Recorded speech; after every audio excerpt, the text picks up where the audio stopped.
قال النبي صلى الله عليه وآله: وأما ابنتي فاطمة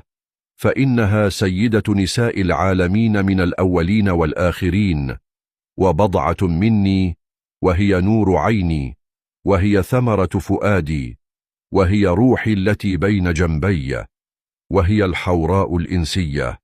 متى قامت في محرابها بين يدي ربها جل جلاله زهر نورها لملائكة السماء كما يزهر نور الكواكب، فيقول الله تعالى لملائكته: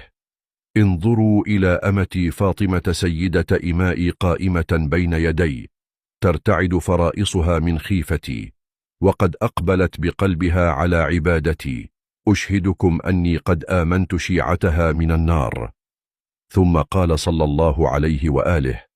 وإني لما رأيتها ذكرت ما يصنع بها بعدي، كأني بها وقد دخل الذل بيتها، وانتهكت حرمتها، وغصب حقها، ومنعت إرثها، وكسر جنبها، وأسقط جنينها، وهي تنادي: يا محمداه، فلا تجاب، وتستغيث فلا تغاث، فلا تزال بعدي محزونة مكروبة باكية، تذكر انقطاع الوحي من بيتها مرة، وتستذكر فراقي أخرى.